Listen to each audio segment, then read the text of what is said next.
Hello दोस्तों, स्वागत है आपका स्टॉक मार्केट की एक और नई वीडियो में। आज की वीडियो में हम बात करेंगे आईपीओ को एनालाइज कैसे करते हैं, हाउ टू एनालाइज आईपीओ।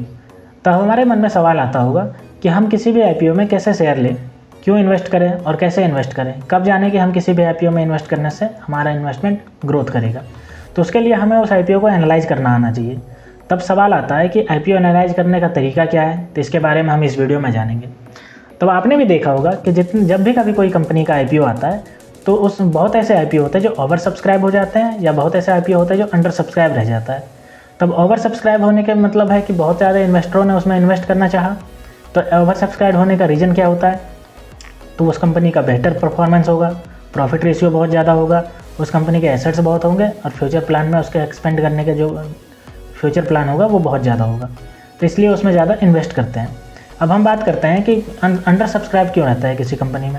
तो जब किसी कंपनी का प्रॉफिट बहुत कम होता है या फिर लॉस मेकिंग कंपनी होती है तो उसमें बहुत ज़्यादा इन्वेस्टर उसमें इंटरेस्टेड नहीं होते, वो लॉस मेकिंग कंपनी में अपनी हिस्सेदारी नहीं लेना चाहते, जिस कारण कि आईपीओ अंडर सब्सक्राइब रहते हैं, यानी कि पूरे के पूरे आईपीओ नहीं बिक पाते। अब हमारे मन में आता है कि हम किसी आईपीओ में इन्वेस्ट करें, इसका पता कैसे करें। आखिर हमें कैसे पता चलेगा कि कौन से आईपीओ में इन्वेस्ट करने से हमें प्रॉफिट होगा। तो आखिर हमें कैसे पता चलेगा कि कौन से आईपीओ में इन्वेस्ट करने से हमें प्रॉफिट होगा। तो चलिए आज के बारे में इस 5 टॉपिक से समझेंगे कि ये कौन कौन से टॉपिक हैं जिसको हमें एनालाइज करना चाहिए किसी भी आईपीओ में इन्वेस्ट करने से पहले।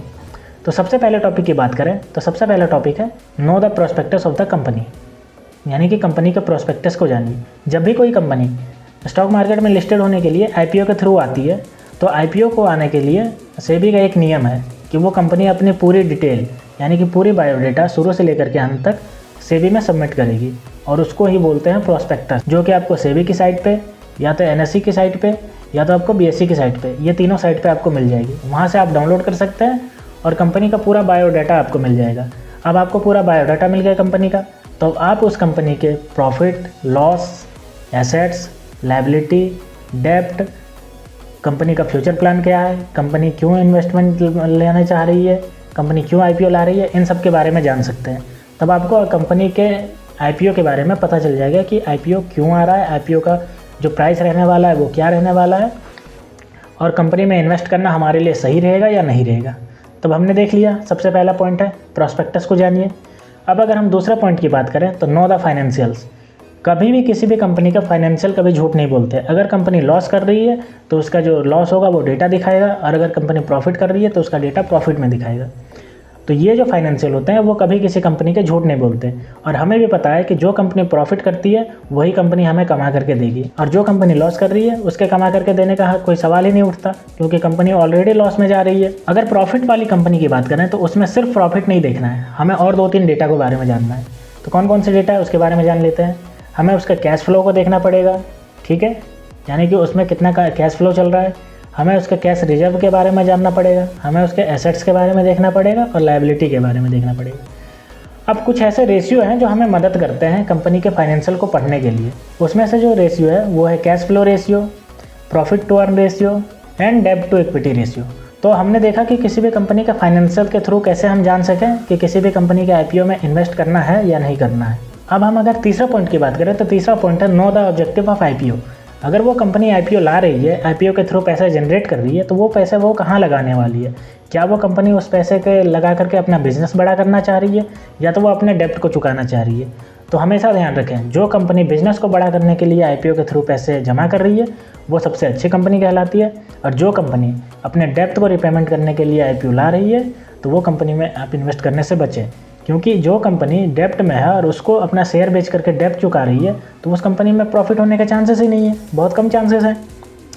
लेकिन अगर वहीं दूसरी कंपनी जो कि अपना बिजनेस बढ़ाने के लिए बैंक के पास जाकर के लोन ना लेने की वजह से वो डायरेक्ट शेयर मार्केट के थ्रू इन्वेस्टर से पैसे ले रही है, तो वो कंपनी ज़्यादा अच्छी होती है, क्योंकि वो कंपनी आपको प्रॉफिट कमा करके देगी, क्योंकि उसका जो विज़न है वो बहुत बड़ा है, वो अपना बिजनेस बिल्ड करना चाह रहे हैं। अब हम चौथे पॉइंट की बात करते हैं। तो चौथा पॉइंट में आता है पब्लिक डिमांड। जब वो कंपनी आईपीओ ला रही है तो उसमें पब्लिक डिमांड कितना है उस कंपनी का लेकर के, ठीक है। अगर उस कंपनी के आईपीओ के लिए बहुत ज़्यादा पब्लिक डिमांड है तब भी आप उस कंपनी में इन्वेस्ट करने की सोच सकते हैं। लेकिन अगर आपको दिख रहा है कि पब्लिक डिमांड बहुत कम है, तो सबसे पहले उस कंपनी को पूरी तरह से एनालाइज करिए और उसके बाद ही उसमें इन्वेस्ट करिए। क्योंकि अगर कोई कंपनी IPO लाती है तो बहुत सारे इन्वेस्टर जो स्टॉक मार्केट में जुड़े हुए हैं वो सब एनालाइज करते हैं, और जब दिखता है कि कंपनी बहुत अच्छी फाइनेंशियल कंडीशन है, कंपनी से प्रॉफिट जनरेट किया जा सकता है, तो सारे के सारे इन्वेस्टर में उसके लेकर के डिमांड रहता है। और जब सब में डिमांड है मतलब वो कंपनी अच्छा करेगी, तो आप भी उसमें इन्वेस्ट कर सकते हैं। वरना आप उस कंपनी में अगर इन्वेस्ट करना चाहते हैं विदाउट पब्लिक डिमांड के, तो सबसे पहले उस कंपनी के पूरे फाइनेंशियल डेटा, पूरे ग्रोथ डेटा और पूरे PE रेशियो को सारे को समझिए और उसके बाद इन्वेस्ट करिए। अब अगर हम 5वां पॉइंट की बात करते हैं तो 5वां पॉइंट है फ्यूचर प्लान। कंपनी का फ्यूचर ग्रोथ क्या है, कंपनी क्या डिसाइड की है फ्यूचर प्लान में, कितना एक्सपेंड करने की बात कह रही है, कंपनी ने क्या फ्यूचर प्लान बना रखा है, इसके बारे में जानिए। अगर किसी कंपनी का फ्यूचर प्लान बहुत अच्छे से बना हुआ है तो वो कंपनी अपने जा करके आपको बहुत ज़्यादा रिटर्न देने वाली है। क्योंकि अगर वो फ्यूचर प्लान बना करके रखी है तो उसका जो बिज़नेस है वो बहुत ज़्यादा एक्सपेंड होगा, और जैसा बिज़नेस एक्सपेंड होगा वैसे प्रॉफिट भी बहुत ज़्यादा बढ़ेगा, और प्रॉफिट बढ़ेगा तो आपके इन्वेस्टमेंट का जो ग्रोथ है वो भी बहुत ज़्यादा बढ़ेगा। तो फ्यूचर प्लान को बहुत ज़्यादा सीरियस से जानिए। अगर वो कंपनी फ्यूचर प्लान करके रखी है तो उसी कंपनी में इन्वेस्ट करना ज़्यादा आपके लिए सही होगा। तो दोस्तों हमने 5 ऐसे पॉइंट देखे जिससे IPO को लेने से पहले हम एनालाइज कर सकते हैं उस कंपनी के बारे में, जिससे हमें यह समझ आ जाए कि वो IPO लेने से हमें प्रॉफिट होगा या नहीं होगा प्रॉफिट। तो दोस्तों अगर इससे रिलेटेड आपको भी कोई जानकारी चाहिए तो आप कमेंट सेक्शन में मुझे कमेंट कर सकते हैं, और ऐसे ही वीडियो जानने के लिए आप मेरे चैनल को सब्सक्राइब कर दीजिए और बेल आइकन को ऑन कर दीजिए, ताकि नेक्स्ट टाइम जब वीडियो आए तो आपको पता चल सके। तो मिलते हैं दोस्तों अगले वीडियो में, तब तक के लिए स्टे ट्यून्ड। Thank you.